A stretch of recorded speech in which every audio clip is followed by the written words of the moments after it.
Hello and welcome back to the channel. Dwayne Johnson cheers on Mummy co-star Brendan Fraser. Another heartwarming story. So without further ado, let's get into this. Rooting for all your success, brother.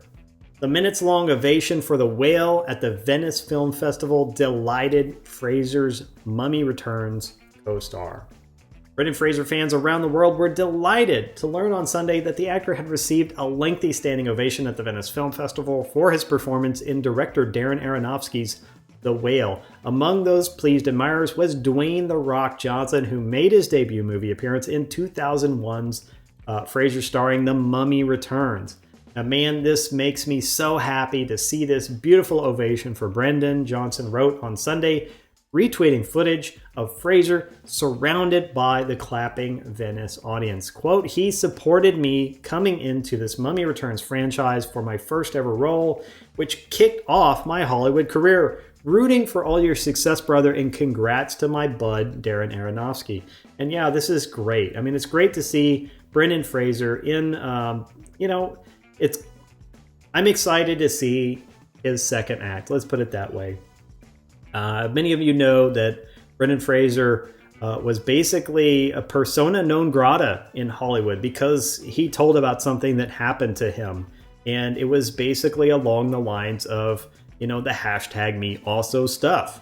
And it just shows that 2 years after that he's still trying to get his career back on track. How different Hollywood is for, well, let's just say male victims of sexual harassment versus female victims of sexual harassment. So don't tell me there's not hypocrisy in Hollywood. Don't tell me there's not a double standard for women versus men. There most clearly is. I'm just saying, yeah, there's definitely a double standard. It's not okay. And it should be addressed, really.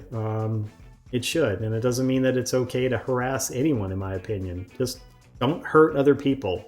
Don't treat them with respect. As long as they're treating you with respect, people should be treated with respect. If people come at you and they don't treat you with respect, I don't really give a fuck about how you treat them then. In 2001, sequel to 1999's The Mummy, Fraser reprised his role of adventurer Rick O'Connell while Johnson portrayed the character of the Scorpion King. When EW talked with Fraser 3 years ago for An Oral History of the Mummy, the actor recalled that he did not work with Johnson on the set of the film because, well, Johnson's character was completely CGI. Quote, "He was a big orange piece of tape on the end of a long 2x4 while I was working," quote, "on the film. We jumped and ducked and moved and weaved as he thrashed and smashed around at us. I met him at the premiere for the first time and said, 'Hey, how do you do?' I sure liked meeting him very much and then ran into him a couple more times in the ensuing years. I was excited for him because this was the first time that he was allowed to be an actor. He wasn't just the go-to muscles guy. He was transitioning from the wrestling world, and it was fun. It was neat. I feel happy to have known him back in the humble beginnings when we were all starting off." In The Whale, Fraser plays Charlie, a man affected by severe obesity who is grappling with the loss of a lover as he attempts to reconnect with his estranged teenage daughter, played by Stranger Things breakout star Sadie Sink, who plays Max. The Whale does not have a theatrical date yet. I will say I am glad to see Brendan Fraser getting some positive press and getting this ovation. And you know what else? The one regret that I did say that I had about Batgirl, the movie, not taking place and us not getting to see it, was that I wasn't going to get to see Brendan Fraser's cool-ass Firefly character. The character did seem interesting. The costume for it was legendary. It was amazing. And yeah, I wanted to see Brendan get his comeback. And, again, it's heartwarming that he's still getting the comeback.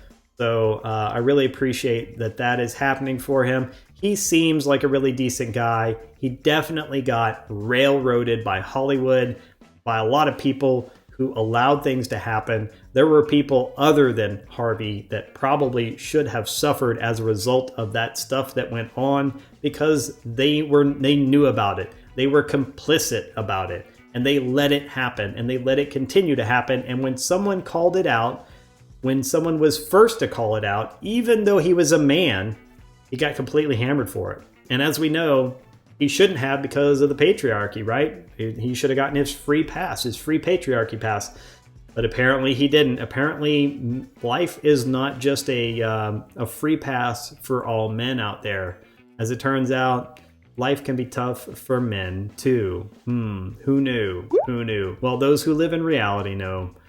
That's neither here nor there, I guess. Well, let me know your thoughts in the comments below. What do you think about Brendan Fraser finally getting his comeback? Are you excited to see him in a new movie? Are you excited to see The Whale?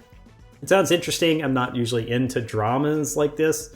Not really my big thing, but I might see it anyways. I'll have to see how the ratings are for it, but it sounds like everybody really enjoyed it.